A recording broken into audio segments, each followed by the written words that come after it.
This podcast is part of Another Happy Studios, the home of podcasts with passion.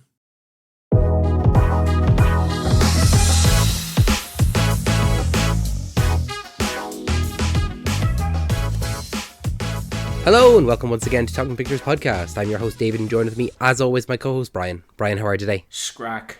Well, how are you? Oh, I'm great. This is one of our rare episodes where we're not in the same room. So we have to... When was the last time we did this? Like Novocaine? You're not supposed to disclose whether or not we're in the same room or not. It's up to them whether to determine if we're in the same room or not. God damn it, David. Oh, I'm sorry, anyway, I apologise. We are definitely in the same room. 100% in the same room. No, we're not. You just ruined it now. Before we get into things, I wanted to make sure to welcome everyone who's joining us, either new listeners, return listeners. I just want to make sure that you feel welcome. We've new episodes every single Wednesdays, as well as a few more bonus episodes to come. We don't have very many bonus episodes left, but they're every second week or so. So make sure that you're listening out for those on the weekend. But we're here today to talk about... Paul, we're here today to talk about the how would you describe this? The American cousin, the weird stepchild of the Cornetto trilogy? Exactly how you phrased it the first time around. American cousin. The American cousin, yeah. We did the Cornetto trilogy earlier in the year, and so we thought, you know what, let's finish this out. Let's do all four of these movies. Yeah, but then you're going to get into like Tintin, where Nick Frost and Simon Pegg voiced like the twin Metropolitan police officers with the walking canes. No, they're not the main characters. It's different. And then there's another movie where Slaughterhouse Rules, where they play supporting roles as well. No, they're not the main characters. Alright, okay, fair enough. Well, yeah, Paul, a movie upon recently when I was watching it, I would now describe that is a movie lost in time, almost like a fever dream. You know, let's say you're starting out your youth. You're getting used to the world of movies, movie making, what's coming out in the media. You're following the trend of what the shared cinematic universe is doing. You know, for us it was at the prime of the MCU. For someone else it's at the prime of the DCU. Someone else is going to be 10 years after that, here or there, wherever. It doesn't matter. Let's say someone who doesn't have an iPhone yet, doesn't know how to navigate the internet just yet, doesn't know about the ins and outs of Hollywood, who an actor may be at a time when they were when the movie came out, but they're all of a sudden in their time of growing up, they're a big star. So we knew Robert De Niro, for example, as Robert De Niro, but like we're young, we don't know that until we get much older. So how I would describe Paul is a movie that is lost in time, for one reason being is that there's no sequels. There's no other IP relating to it, yet it is riddled with so many references to pop culture media in relation to film and TV, particularly the science fiction genre, and it has so many jokes in the vein of Nick Frost and Simon Pegg. Specifically, how did we have a phrase for it? Repeated foreshadowing jokes. There's an awful lot of foreshadowing in just Shaun of the Dead alone, never mind the other two movies in the Cornetto trilogy. Yet in Paul, there are so many repeated jokes in that movie that it's very much on the nose, but it's also very it's done so that I think it shines a fun laugh in the adrenaline rush of a scene that's kicking off. But we'll get to that in a certain point. But it's also like a fever dream as well, because let's say you don't know how to navigate the internet yet. You get the TV, the living room, all to yourself. Throw it on there, but Sky's not working, or maybe stream is not working. You're limited to what RTE2 or fucking BBC One has to offer you, right? And so what do you have to do? What's on? And then all of a sudden you catch this movie with Simon Pegg and Nick Frost, and they're walking an alien around on a road trip. And this is the first time you've encountered this movie, and you're thinking, what the fuck is this movie? How have I never heard of this before? And so that's what I mean. How a young kid who, by a result of having no other options to spend their social time, their free time, stumbles across a movie like this and is so eager to find out all they can about it.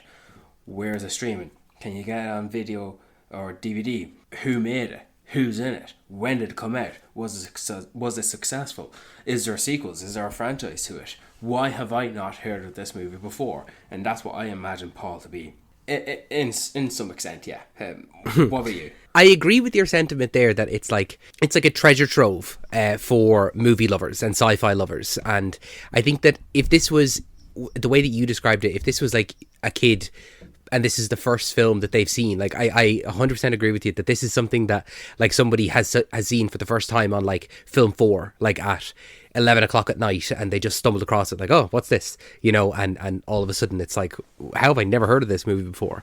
But I think that you definitely do get a lot out of it being a film lover and being a sci-fi or an adventure lover. Like, I mean, it feels like it's a love letter not only to say like the likes of Steven Spielberg and Robert Zemeckis and Star Wars and Star Trek and all this like known genres and known IPs, but also to the lesser known stuff with the just general kind of comic bookness or the pop culture references and stuff like that. Like watching it around again this time, and it's so funny to see Simon Pegg walking around in an Invincible t-shirt, and it's the Leonardo DiCaprio meme of like, oh, I know that, hey, look at this, and like we now know, oh, there's Invincible. But when this came out in 2010 2011, yeah, that was not on anyone's radar unless you had read the comic books.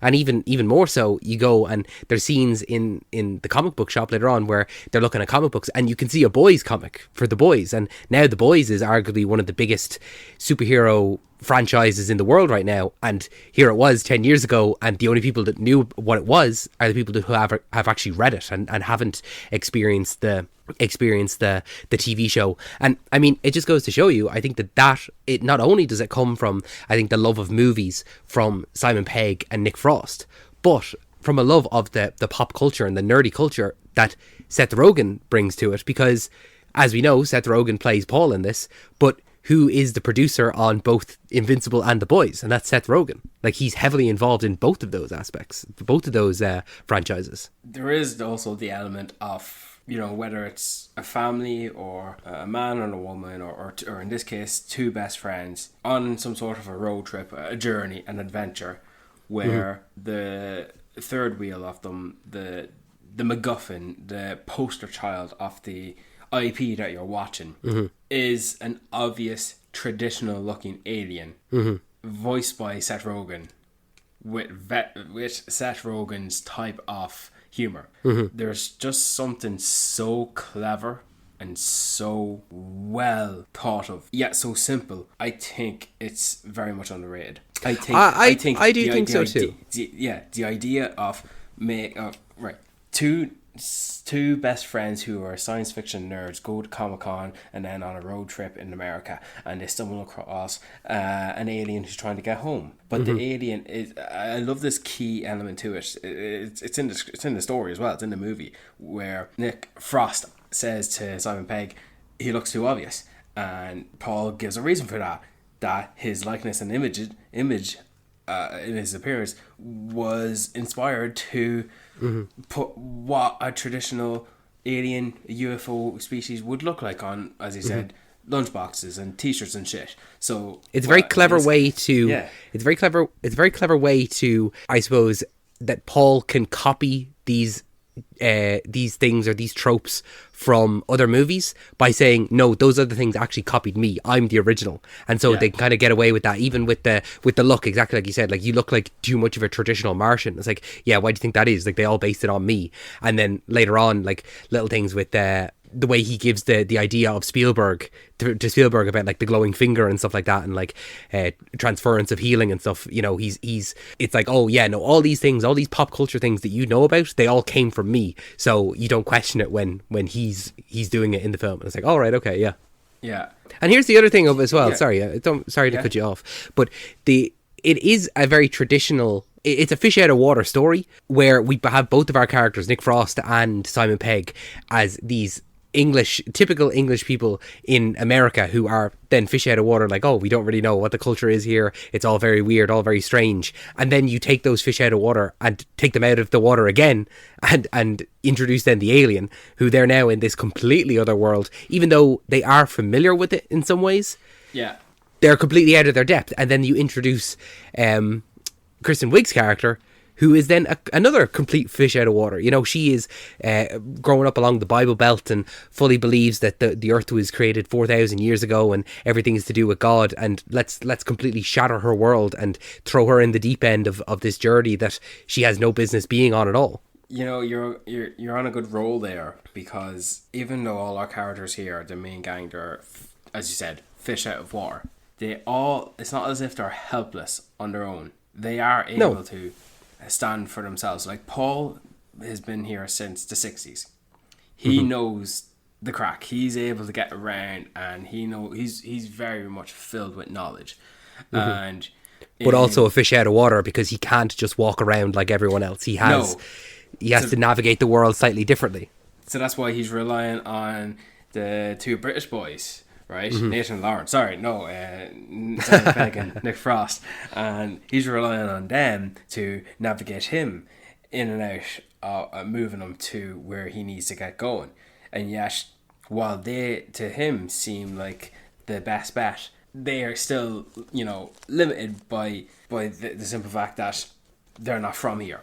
But who is from here? Who is an American? Ruth. But as you said, she was raised under the Bible Belt, which is a phrase I've not heard of before. But she's never left the fucking trailer park, as far as we know. She comes from a heavily religious background, that she was never provided medical treatment for, let's say, her eye, for example. So she's never left the country, never left the state, never left the trailer park, for all we know. And yet she would be the simply on paper, she would have been the best person to have on your team to help Paul get to where he needs to go. But she's not, because they all have their limitations, they all have their flaws, and yet they all come together so well, and they're able to stand for themselves on their own. And it's just a great collection of a team. It's a great idea. Two science fiction nerds, writer and artist, coming across an alien and become best friends with them, and it's a great road trip, and it's a good section of that movie where it's just them. But then it's not a turn off when Kristen Wiig's character comes into it, and Ruth is all of a sudden now part of the pack, and it's like, no, we like this character over here. Her naiveness, her limited understanding to do the simple things in life, like curse, or become aware that now she can explore so many things in life that she was prevented to and deterred from learning before.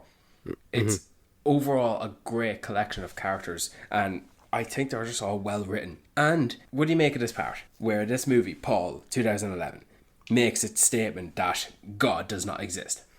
No religion exists. It's all evolution. This movie makes that statement.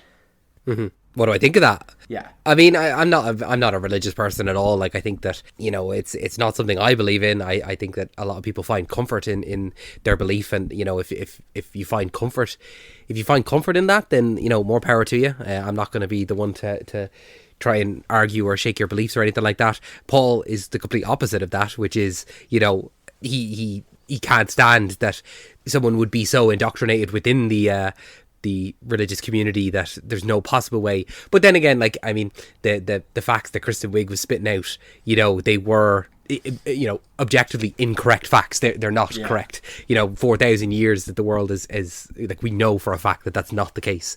But it doesn't bother me. Like I said, I'm not religious at all. So if someone was religious, and like, when you come out and say for a fact there is no God, that is going to upset some people. Like, I mean, even look at the likes of Monty Python, The Life of Brian. That was banned in Ireland for years because it was making fun of God. It was making fun of religion. So it's not something that bothers me at all. I don't know if it bothers you, but it's not. Not at all. No. But to build on what you were saying there about the characters, I agree with you. I think that it's a great collection of characters because they all have great chemistry with one another. The only, I think, chemistry that is lacking is Nick Frost and Kristen Wiig. I think that everyone else plays off each other really well, and the dynamics of having Simon Pegg and Paul, who are like kind of instantly best friends, and Nick Frost, who he does want to, obviously Nick Frost and Simon Pegg are best friends as well, but because Nick Frost nearly feels left out because he's the one that fainted and he didn't have that initial bond with Paul as well. Yeah. And there's this kind of like this hesitancy to be Paul's friend, even though he does want to be. And Paul, he's cracking jokes and all, but he does also want to be their friend. And then you have the relationship between Paul and Kristen Wiig, where they start out kind of as that adversary thing, where she's fully, I'm pro-religion 100%, it's all God, and he's, no, it's all science.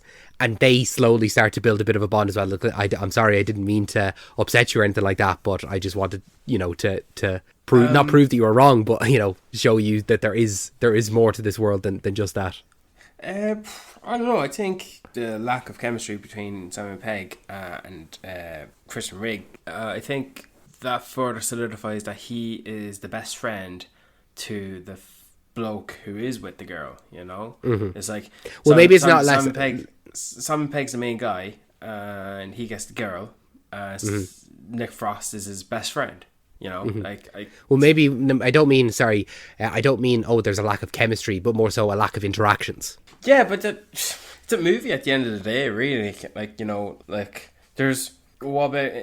I mean, it's it's not something that would stand out. It's a criticism. It's a good criticism to have, where all of your characters are so well written, and I like all of them. I want to see more of them. I want to see more interactions between them.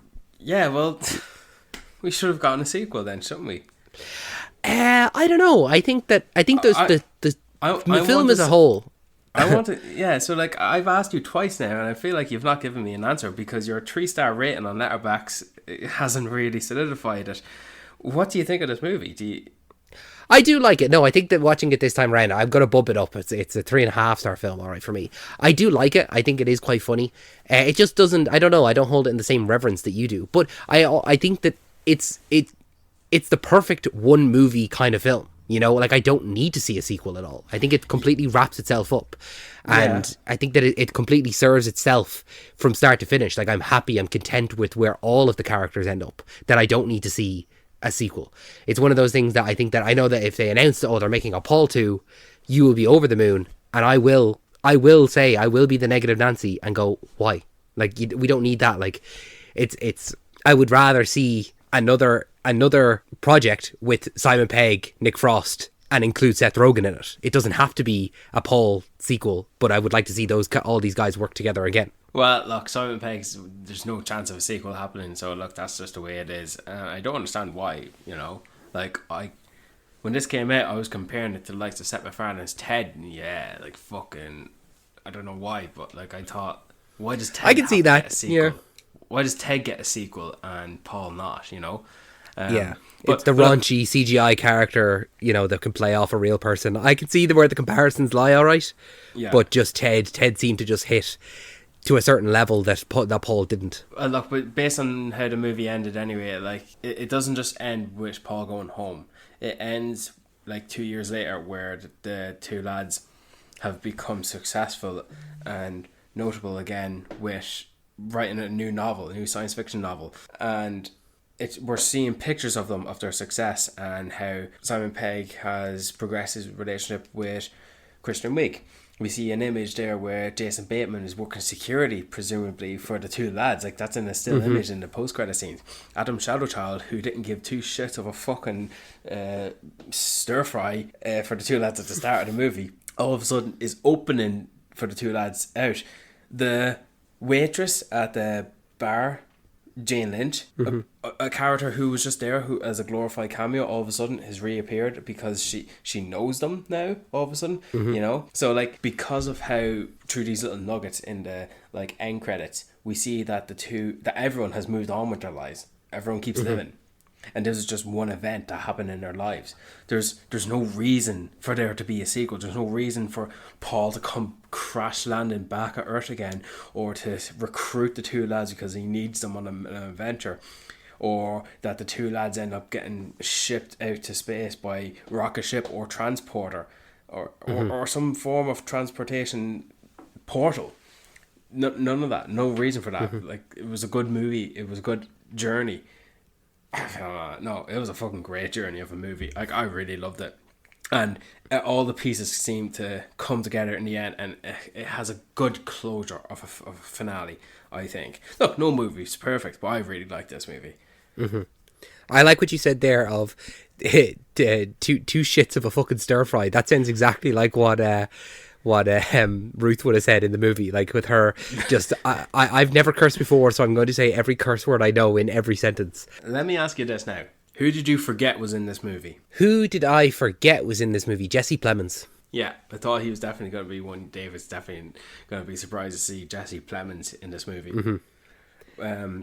Jesse Plemons and Joe Latrugo, the other FBI, or the other guy to playing Bill Hader's partner. Like, because I always remember Bill Hader and I always remember Jason Bateman, but I don't remember Joe Latrugo. But then John Carroll Lynch, he's a big actor. He's in this. Who? He plays Ruth's father. What else is he in now? He's a big actor. Like he's a significantly big enough actor. He I think he crosses the line as character actor a little bit now. And then another actor that's in this movie is the bitch herself, Sigourney Weaver. Yeah, that seemed like it was an easy day for her. Like a day shoot with a couple of hours in the voiceover booth. I do remember Simon Pegg and Nick Frost were talking about it in casting her, and how she was on set for a few things and they were shy and they were nervous to go over with her, and then they went up to her in the end and said, hey, do you want to just come hang out with us, So it's kind of funny, like these guys are producing the movie and they helped hire her to be in this movie, and like they're starstruck over her. But see, she's like Sigourney Weaver in and of herself is almost like a sci-fi reference, because she's so synonymous with being Ripley and even being in Ghostbusters or even Galaxy Quest. Like it feels like sometimes when you have actors themselves that they are references to those things. You don't even have to say Alien or anything like that, but just having Sigourney Weaver there feels like a reference to her body of work. Her body of work does speak a lot to this, but like there's a lot of actors in here, right? Never mind Nick Frost, never mind Simon Pegg, all right? There's a lot of actors in here that are so young in their career. It's before a lot of the things. Like, Jason Bateman was in Arrested Development, but he skyrocketed to a lot of those like comedy movies he's done with either Jason Sudeikis or Melissa McCarthy. And then Joe Latrugo, he's skyrocketed in Brooklyn Nine-Nine. All right, not just that. All right, never mind about Jesse Plemons. We all know him. He's bound for Oscar nominations. And then obviously Jane Lynch, she's a big enough star. The guy who plays Adam Shadowchild, he's a big enough actor, although he's cancelled now, I think. But other actors included with this, Bill Hader. Hader before a lot of his stuff, because he was predominantly cameo guy on. See, he was the SNL guy. Yeah, he was SNL as well, and that's where people probably would know him from. Like, oh, that guy from SNL. I recognize him, and he's from SNL. Like, it's not a name, but from Barry onwards, he is like a household name. Absolutely. And then John Carroll Lynch, he is a big enough player in the industry as well. He's played a lot of. I looked him up there. I recognize him from Zodiac, and I recognize him from The Founder, which is the Roy Kroc McDonald's movie. I always see that movie. I see constantly on TikTok. It's one of those ones that I'm constantly watching the same 5 minutes of. You know what? I don't know if you ever have this, but it's The Founder is a movie that I always remember being way better than it was, and there's, for some reason, I always get like TikToks and reels of certain scenes from the movie, and I go, oh, I should rewatch The Founder. But then I have to remember that the scene that I'm watching is probably like the best 2 or 3 scenes of the movie. Yeah. Like there's not much else to it. Yeah, you have to let me know after the recording now what scenes these are, because like I thought it was a fine movie to watch, but it's not as if I've gone back to watch it again. It's the scenes where Michael Keaton turns up at the McDonald's and orders the burger for the first time, and then it's like right there, and he's like, what do you mean? And he's explaining how the thing works. And then when Nick Offerman and Sean Carroll Lynch, when they're doing the practice of how to lay out the kitchen, and like scenes like that are just like they're good scenes, So before I lose the thought, there's a lot of repeated jokes in here. I wonder if these do come from Simon Pegg and Nick Frost, inspired by Edgar Wright, because let me list them out. Right, it's either the repeated joke where someone always faints upon first witnessing Paul, or it's the treated, that's awesome. I think that it must be down to them, because they're coming off of they're coming off of Shaun of the Dead and Hot Fuzz, and then they make this, but it's before The World's End, you know. So I don't know. It's very strange to have this like in between the Cornetto trilogy, but not to have Edgar Wright involved at all. So I'm curious as to maybe you know this, maybe you know behind the scenes stuff that I don't. But why is this a film that they felt, okay, let's make this is the two of us, but not include Edgar Wright in any kind of way? I don't know. I don't know if they went to Edgar Wright with it or not. I don't know if they were given the funding now, but they had to make it now, and Edgar wasn't available, and so they had to get the other guy to do it, the guy from Superbad. So that's not a bad guess at all. Like maybe this guy from Superbad helped collect Seth Rogen and Bill Hader. You know, don't forget, this is an industry of who you know. Like I'd imagine, because Seth Rogen was involved, who else would have been a got as a consequence? But like aside, not only with the repeated jokes where when the two boys see Paul, Nick Frost faints. When Ruth sees Paul, she faints. When the two hillbillies see Paul, they both faint. And like it's just currently, it's always circling back where Simon Pegg is saying, see, you're constantly making people faint upon as if you have a phaser or something, because someone always faints upon seeing them. And then definitely Adam Sandler, 3 tits, that's awesome. And then Bill Hader says the same thing, and then he just casually says it to Jason Bateman, and he says, 3 tits, that's awesome. Like it's there's a few other jokes as well that are like that. Like that, you set up a joke, and then it's brought up again later on. Then there's I think there is a lot of adrenaline-inducing scenes. Alright, I think predominantly the scene after they've collected Ruth and they go to like the bar, and it was revealed the hillbillies are there because you see the tinted car, and then there's a bunch of sailors. Ruth goes to the phone, and just to the right of the screen, out comes her father. Like so close, near and missing each other, you know it's just about to pick up, and then everyone starts coming together and a fight brawls out, and they're playing the Star Wars music from Canto Bight. Man, that's from Mos Eisley, man, fake fan. That's from Mos Eisley. Man, get on board with me, join me in my excitement. You're just sitting there staring at me. It's like, yeah, Brian, whatever. But like, no, man, this is fucking funny. This. In the mix of this all, Ruth's father spots her as well, and then he's go, excuse me, madam. So he's not that bad of a guy, and then all of a sudden he sees that his daughter's eyes fixed, and then he gets a fucking broken chair to his back, and then that's him out of the picture for now, and then everyone escapes just from the skin of their teeth. Man, I fucking love this. You see, there's some movies like this that I don't know. I'd say you must have just watched this on repeat as a child, and so like every single scene for you is like, oh, this is amazing. Like I love every aspect of it, and yeah, like it is a good scene, and there are some great scenes, and like even the whole.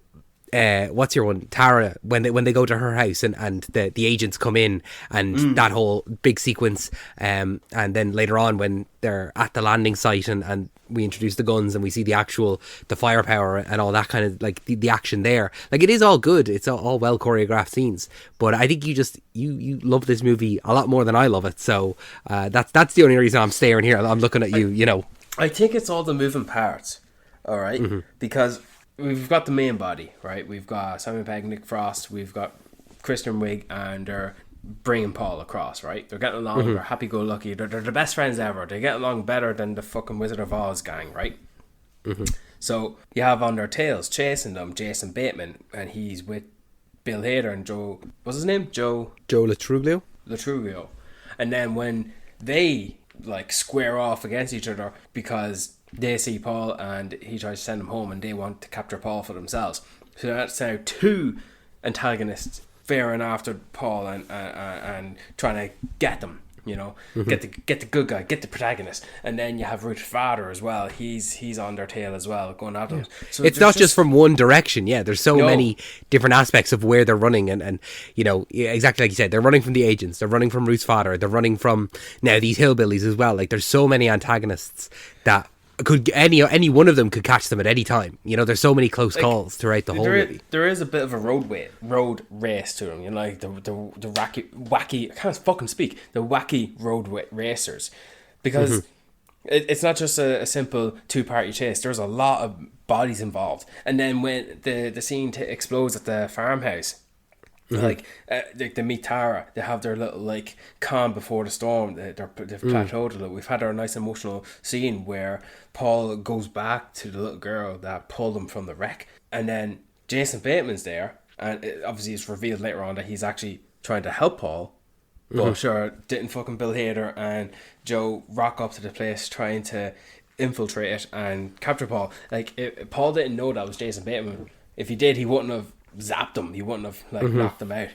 And then while that's happening, and Bill Hader's like trying to put in a gun at everyone, fucking Ruth's father rocks up again later on. But then in this like action sequence has like two explosional pillars to conclude it, right? One at the house, one after the little mini chase. Because once they, get your own alien, which is a great fucking line. Like I said, fucking love this movie. They all make it to the caravan, and Joe Latrigo he smashes the glass window, and he right, this guy, right, Joe Latrigo, he's like a nerd anyway, onto himself. Don't know how he's a cop in some capacity. Like if he ended up rocking up with Simon Pegg and Nick Frost, he would have definitely gone on the road trip with Paul, just out of curiosity. Absolutely, yeah. But it's just because he's a cop and he's just on the other side. He's on the other side, the antagonistic side, chasing after the gang. Well, he definitely would have gotten on board. He's easily led, But when he aims his gun at Paul, thinking, "Yeah, I'm gonna fucking shoot him now," it's like, should I take this seriously, or should I actually be frightened that this comic relief on the bad guy side is about to do something very serious, and then the camera pans from him, it racks focus to the fucking oven where the gas is leaking, us the audience have that 2-second knowledge that as soon as he pulls that trigger, the house is going to fucking skyrocket in an explosion. And then all of a sudden a comedic character, just so happens to be on the bad side, but a comedic character died. Just like that, and then all of a sudden the stakes have now been raised. And it doesn't stop there, because then as we go into the next scene or the next mini car chase, we do eventually get that with Bill Hader as well, where he also has a gun, and he's, oh shit, he's about to shoot Paul. It's nearly exactly the same, where this comic character, who we've taken a little bit more seriously throughout the film, because he has a little bit more of a cop out about him, but like he's still playing hide and seek earlier in the film. Yeah, but what does he do before that? He sees Ruth's father pulls up, and he levels back to him, and he tells him to stand down. Like he's trying to be the Jason Bateman character now, and he's trying to square off to him. Yeah. And he's telling him, "This isn't your mission." And he said, "I'm on a mission from God." And like, tell him you failed. Dude. Like even there are some great one-liners. Dude, even the music knew what that meant, because he shoots the fucking father, and all of a sudden, what? I know the father was... He was an antagonistic force, yeah, but he's not a bad guy, yeah. He just wants his daughter back. That's Ruth's father.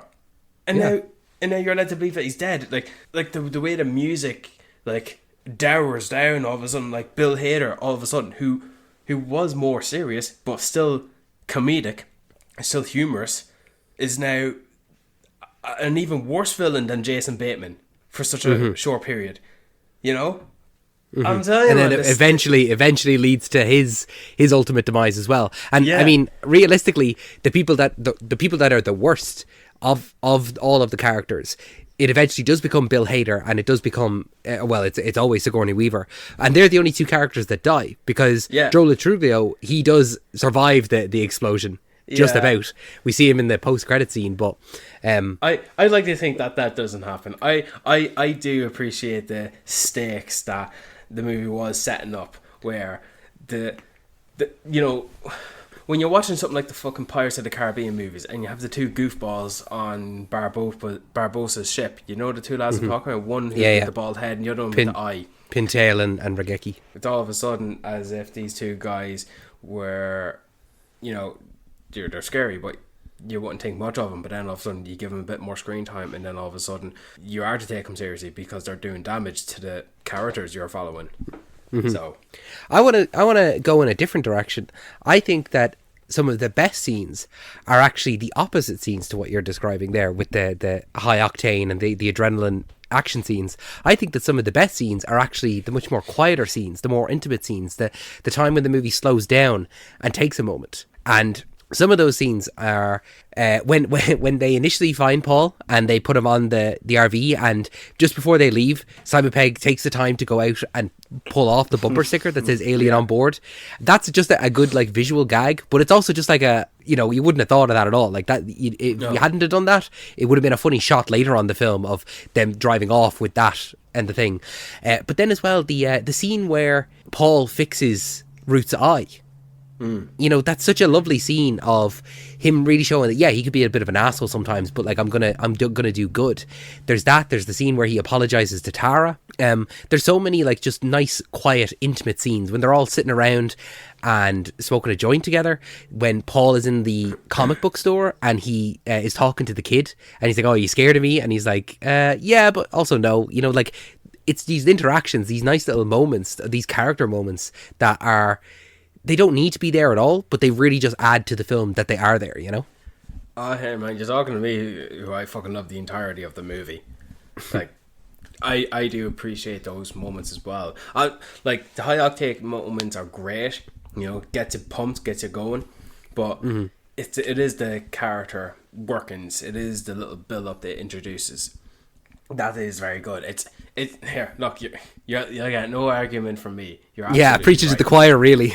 Yeah, but what else was I wanted to bring up was just how about the man himself? I was going to say, I think that Jason Bateman steals the movie. I think that there's just something about him. If there was to be a sequel or spin-off, I would like to see it with Jason Bateman's character. Oh, right, I was talking about Paul, but okay. Oh, you were talking about Paul. Sorry, you said the man himself. I was talking about Jason Bateman. Well, let's talk about Jason Bateman then before we talk about Paul. Apparently, Jason Bateman was inspired on Tommy Lee Jones in The Fugitive.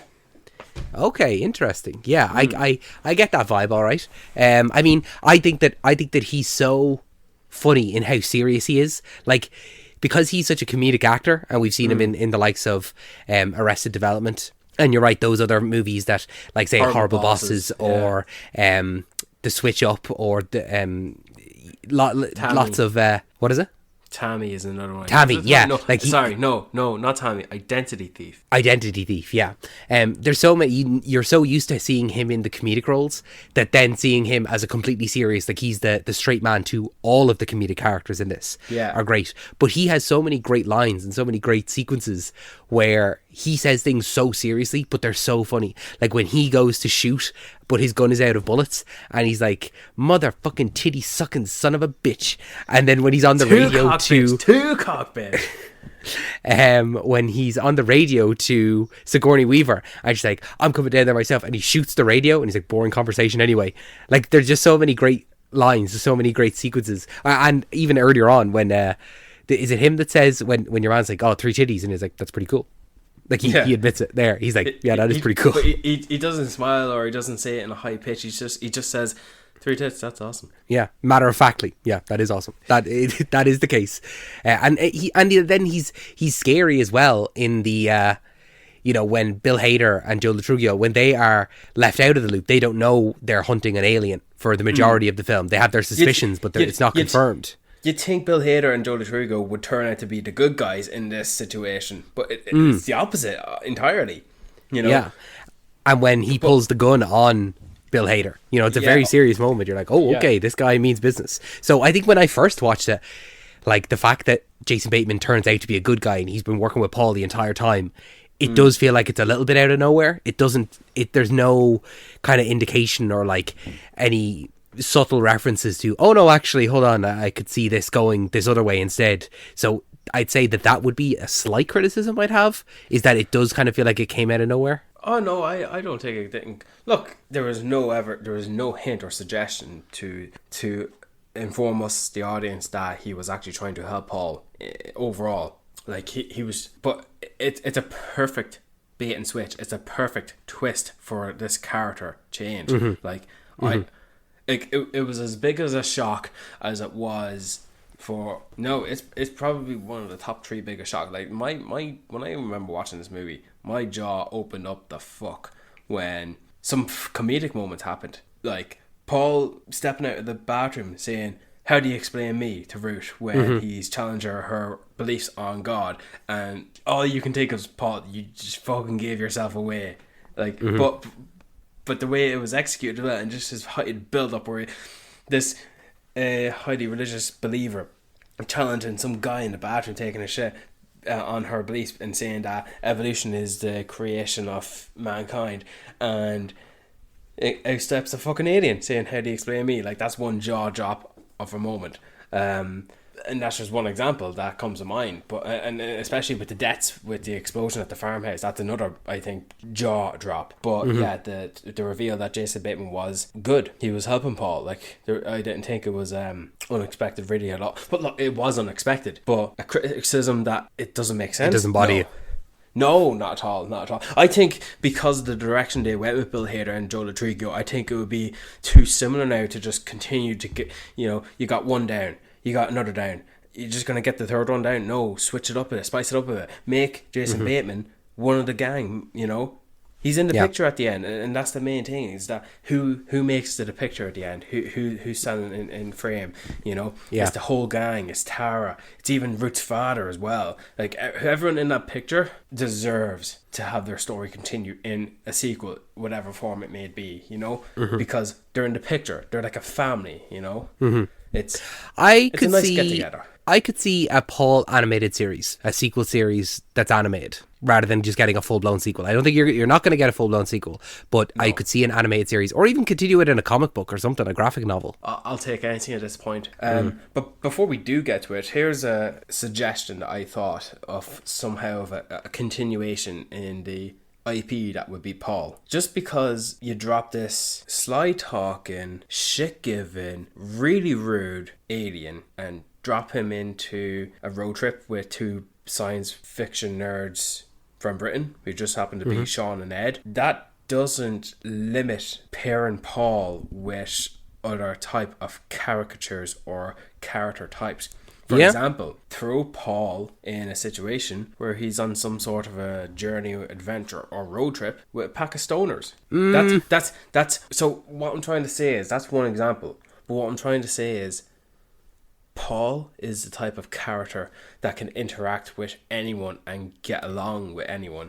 For example, me and you would get along with Nick Frost and Simon Pegg in this, right? But you throw a pair of like hardcore rockers who have like who live a life of like, the dark arts or some shit like that. Yeah, that's just one bad example. But another example would be a pair of stoners. Another example might be a small town cop and her deputy partner. Another parent might be two high class businessmen, a couple of sailors. A couple of sailors might not be a bad shout, but what I'm trying to say is, look, maybe the best option was two science fiction writers, but I think you could drop Paul in a lot of situations where he's relying on the good graces of other caricatures, other character with obvious stereotypes, and that maybe it can work just as well. I think what the guys said who made the Megan movies, the Mithrigan movies, they could drop her into a horror movie, and then all of a sudden they thought they could drop her into an action movie. I think that's what I'm trying to get at with Paul. Not so much with you can put him with anyone and he'll get along. Yeah, but this is the best version we've gotten here. Like Paul would get on with almost anyone, and it's and who's to say he hasn't, over the course of since the 60s, for like 60 years he's been on Earth, who's to say he hasn't met with some folks along the way? There you go. Get a Paul prequel series there, like the Ted series. So let's talk about the man himself. And I'm talking about the man himself. The little fucking ass flasher, the cigarette smoker. There's so many funny jokes in this movie in relation to Paul. Right, first of all, I don't think I'd like to be friends with him. I would say that we are friends with Paul. I feel as though one of our friends is very similar to Paul. Do you want to name him by name or leave him out? You know who I'm talking about. I know, but I won't say his name. I would describe him as a bit of a Paul. I think that Paul, there's no badness in Paul. Like, he likes to I'm talking about Paul, not our friend, okay? But Yeah. I think that Paul, like, there's no badness in him at all. Like, yeah, he'll take the piss out of you. Yeah, he'll throw a few digs in there. But like, Yeah. there's no badness in him, and you are happy to be his friend. It's you do get a benefit. There is more out of being his friend than there is not. I don't know. I'm trying to put myself in a real life situation here, and if Paul is just taking the shit, making jokes, making me feel bad, and just ticking me off to the point where it affects not just my anxiety but his safety, who I'm risking my life to make sure he gets to safety. I don't know. I suppose it's a different scenario in, okay, let's me and you be Simon Pegg and Nick Frost, as opposed to just, oh, let's be friends with Paul. You know, it's completely different. If you're in that situation where you need to get him somewhere and you need to keep him secret, as opposed to just being friends with him, it's a completely different scenario. Yeah. But like, that's just one example. Like one joke after another where fuck that made me jump, and he picks the dead bird up and he brings it back to life, and then the two lads are in awe of the beauty and the wonder and the magic of what an alien species like Paul can offer, and all of a sudden he just fucking gobbles it in his mouth. Oh, I'm gonna miss these. And then You didn't expect me to eat a dead bird. Like, I'm not the weirdo here. Yeah. And him holding his breath the whole time, like sometimes for fun, but other times where he actually needs to, you know, like he appears fucking naked half the time as well. But then he goes in to get the passport, and then he laughs, so he stops. He turns visible again, and then comes Ruth's father, and then he thinks he's the fucking demon. Like, I think that's just so funny for that character. He comes out with a fucking double barrel shotgun. And he says, "Show yourself, demon!" And then when the two lads get away, first of all, Simon Pegg catches him. And says, "What? That's actually small on my planet." and then the little drawing that it's kind of, it gets left behind in the wind, and then Ruth's father picks it up, and what does he see? The perfect sketch of the alien he just saw with his own eyes, giving him the finger, saying "fuck you." Does that not make you just fucking burst out laughing? It is very funny. It doesn't make me burst out laughing, but then again, you're a burst out laughing kind of guy. I don't know, it just makes me, it just gives a big fucking smile on my face. I just grin so well to the very many jokes that comes with from this movie and from the character Paul. Like, there's just a lot I really like with this. Like, even the little smaller things you might not notice is when Simon Pegg and Nick Frost are reading out the rocket instructions to blow up the firework, and then you just see he just lights it. Yeah, his hand creeps up into frame and he just lights it, and then see, now you're running. Like, that's very good. But honestly, right, the only criticism I have for this movie, right? Oh, here we go. Only criticism is the little mini shootout that Jason Bateman has with the, like, soldier goons that are with the big guy, Sigourney Weaver's character, and then he takes out three of them with 3 single shots fired, and one of them shoots a magazine load of bullets at him and just misses him. I just think that's, you're only passing the seconds here just to get to the point where Jason Bateman gets to take out all the goons, but Sigourney Weaver takes out Jason Bateman. You know, we just need to get to that point. So it would have been just a little bit quicker just to have there be one goon, have Jason Bateman shoot him, and then Sigourney Weaver shoots Jason Bateman. Like, just if this is where we're leading to, just get to here. Yeah, that's the only criticism I have for this movie. That's it. Nothing else to it. It's a perfect movie otherwise. Oh man, 5 stars. Yeah, honestly, I give it 5 stars. Yeah, check the review.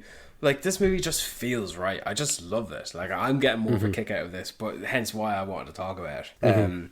What about you? What do you make of the character Paul? What do you make about the him as a character, as an alien, and the fact that he is voiced by Seth Rogen, an actor who, by the way, I see very little promotion of this movie. I think Seth Rogen's voice suits him so well, in that even though Seth Rogen has such a very distinctive voice and a very distinctive laugh especially, while I'm watching the movie, I'm not thinking that's Seth Rogen. So I think that he definitely does disappear. And I think that goes down to how well, even today, you know, this is a 14-year-old movie that we're watching, and I think that the CGI work on Paul is great. Like, it holds up today. You know, because it's not over complicated or anything like that. It's just very simply like, it's the classic Martian design, and we just need to make sure that it looks good. And I think that they pulled that off really well. They pulled it off back in 2011, and here we are 14 years later, and it still looks great. So Seth Rogen lending his voice to Paul, I think it just fits so well. You know, there's no corners cut at all with it. And then him as a character, like I said, I really enjoy the small moments that he has with all of the characters. You know, when he helps Ruth with her eye, when he apologizes to Tara for her, you know, killing her dog essentially, and then the moment that they have that Paul has with Nick Frost when Simon Pegg and Kristen Wiig, when they're outside talking about, you know, the events that just took place, and it's just this moment of Paul and Nick Frost's character that they're sitting in here and like, man, what's the problem here? You know, like, you know, we should be best friends. Like, you're a science fiction author, I'm an alien, we should be best friends. And he discusses what his problem is, Nick Frost, why he's having trouble in this situation, and he gives him the mind meld kind of thing, and that's when their relationship starts to build as well. And even the scene with the kid, you know, I think that the smaller moments where he's not a larger than life character, he's just a character, I think are some of my favourite scenes with him. That's another scene as well that did not need to happen in a movie, but I think it adds a little flavour, that Paul is noticed by this kid and he's not freaked out that he's just watching an alien. You know, this kid who is wearing some sort of karate outfit and yet comes across as he's apparently a nerd as well. He calls him, he's named Keith Nash, and who the hell is Keith Nash? Is that supposed to be a famous name or something like that? I don't know. But I don't know. It's probably it probably is. I don't know if you caught the joke about Jason Bateman's character, Lorenzo's Oil. Yeah. Do you know what the joke on that is? Because I had to look it up. I didn't know. I looked up Lorenzo's Oil, and it's obviously a play on. There was a movie called Lorenzo's Oil, which I had never heard of. That's a very sad movie. That I actually don't know why they made that joke. I really don't know why. It's a very sad movie. Right. But, so Keith Nash could easily be a reference to something that just neither of us are aware of. But that also takes place in another scene that, like, a lot of things gets working, because Paul, you know, gives a howdy day, tips the hat off to Keith Nash, and Joey Rodrigo walks in, and Paul does the one thing that we all thought was the right decision, and he just stands still pretending to be a prop. Which is, I think, a very, like even though Paul comes across as a little bit of a stoner, a little bit of a waster, he is very smart, you know, and because he tips the hat, and he's very quick thinking, and as soon as he walks in, and I'm just going to stand still because of my environment, I'll get away with this. And there's no moment where Joe Latruglo's character even thinks like, oh, you kind of look like the alien we're looking at. He's just like, that's cool, and then walks away, you know, and he just has to stand there. So he is quick on his feet. But when he does go to fucking invade his little Martian parts, spaceman balls, like, fuck's sake. Like, when you watch that scene, but look at Paul's reaction to when Joe Latrigo says spaceman balls, and you see Paul's like little subtle reactions to, what the fuck's this guy doing to me? He zips him and he fucking feels him up, and he says, get your goddamn hands off my motherfucking junk. Oh, fuck, man, no, that's good. And then immediately after that, when Bill Hader walks in saying it's just some fucking guy in a mask, and then we hear Paul gasp for air, and then he cuts back to him, oh, I have to quit smoking. It's that's just, like I said, one example of how quick these funny scenes are, because there's a lot of jokes being thrown at you and you don't have time to react and laugh at it, because there's a lot of action taking place. There's a lot of motion going on in the background. Like, blink and you miss, you forget that Keith Nash runs up to fucking Bill Hader and kicks him in the fucking nuts. Yeah, no, it's a quick fire jokes. Like, you know, it's, if there's maybe 5 jokes in the scene, if you get 3 of them, it's like, okay, you're satisfied. You don't have to get every single joke, but you're happy that you got some of them. I think that's me. Yeah, I don't think I have anything else to bring up. Yeah, I think I've got it out of my system now. Good, I'm glad.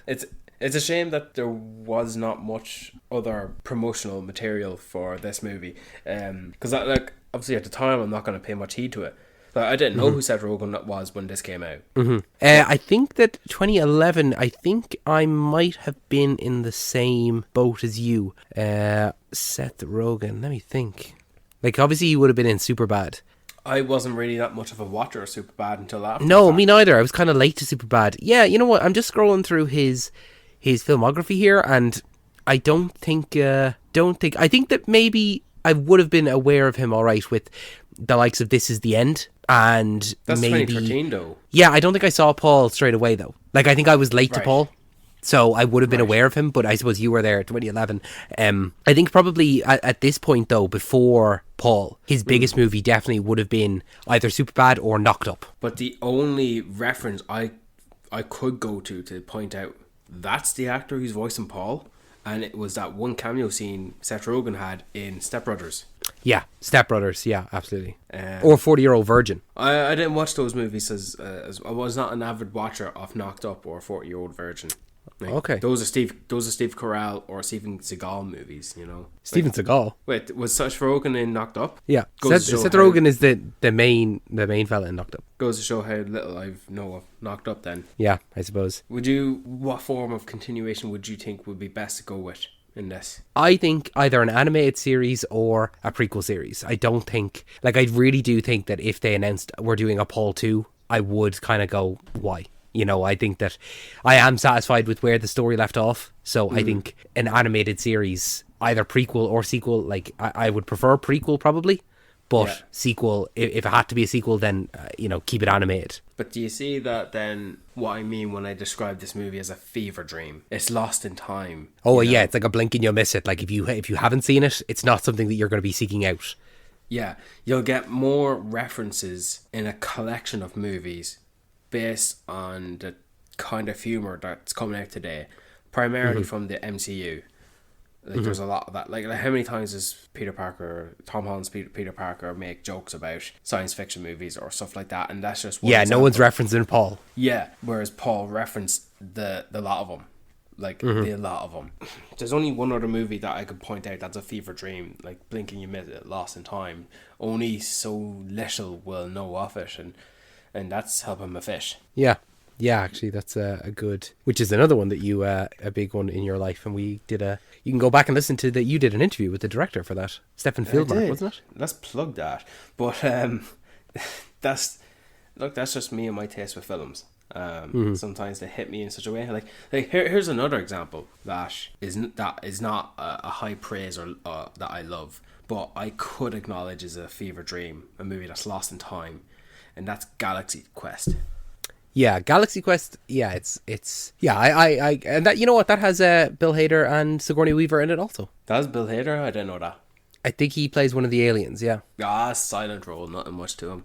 But another one, for example, is My Favorite Martian. You know, I've never heard of of that that movie. That's where Christopher Lloyd he plays a Martian in the human form, and Jeff Daniels is like helping him out. Never heard of that. Never even heard of it. He wears a suit that talks. Nope, never. This is brand new information to me. You could be See making what this I up mean? for all I know. I see what I mean, though. See what I mean? That's just, there you go. Yeah. Here, look, I'm glad. Look, I fucking love this movie. And thank you for indulging me. I'm glad that you bumped it up half a star at least. Well, before we let these people go, have you got a recommendation? Speaking of Jason Bateman, I just watched Zootopia 2. Ah, okay. Yeah. That's one we're probably not going to do an episode on, but you would recommend it? I would very recommend it. Okay, that's good.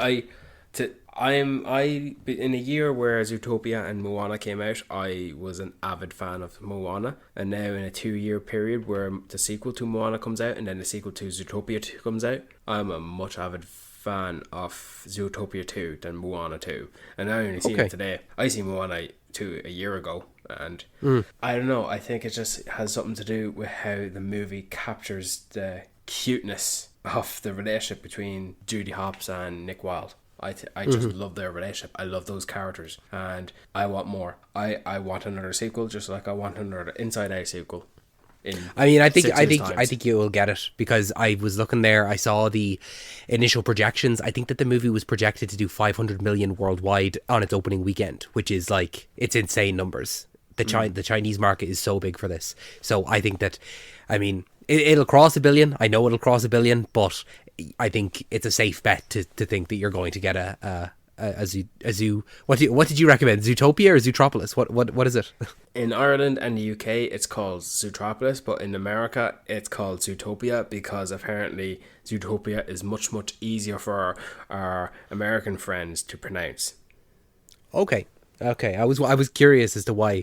Like, it makes more sense for it to be Zootropolis, because it's a city, and it's not like the whole world is it's all based in this one city, and that would be a metropolis, a Zootropolis. But I was just curious as to why it was different, and apparently it's down to pronunciation. So if you recommended a Jason Bateman project, I'll recommend a Bill Hader project. I'll recommend Barry. Nice. Yeah. I wonder, could we have done that? Could we have done something on Barry? As in done an episode on it? Yeah. I don't know. It's one of those shows that I like. No, I wouldn't want to do an episode on it. I don't think. I like leaving it as it is. No, I think it's a great show. It's a great dramatic show. It's a great comedian in a dramatic role. It's a very funny show. There's a lot of elements to it, but I'm happy to leave it as well. A lot of black comedy. Yeah. So I'm happy to not do an episode on it, but I would highly recommend it as a show. If you like Bill Hader, it's the go-to. It's the creme of the crop. It's a HBO original. So I think the HBO just screams quality. Fair play. Brian, thank you so much for joining me for this episode of Talking Pictures Podcast. Thank you so much for listening. If you enjoyed this episode, make sure that you're subscribed to us on your favourite podcasting app of choice. We have new episodes every single Wednesday, as well as bonus episodes every other weekend, just for the foreseeable future. Make sure to check in on our 2025 wrap-up to see what we're doing in the future. This podcast is brought to you by Another Happy Studios, so make sure to check out the other podcasts in our network. Brian, any final words before we let these people go? If you threw at me Hot Fuzz and The World's End and said, you can keep these, or you can keep Paul, you know which one I'm keeping. You know what? I know you would pick Paul, but I would, even though we described it at the beginning of the show as like the American cousin, I would put it as the third of four in the Simon Pegg, Nick Frost filmography. Look, Shaun of the Dead is the best. It's the better Alien. Yeah, it's the better Alien movie. It's the better Alien. Shaun of the Dead is objectively the best, alright? It's the OG. Mm-hmm. But if you're going to square off which takes number 2 between Hot Fuzz and Paul, I know you're asking you, it's going to be Hot Fuzz, but you ask me, it's going to be Paul. Interesting. Yeah. That's just the way I flow with that. It just works for me. That's all. Thanks, Brian. Thanks, David.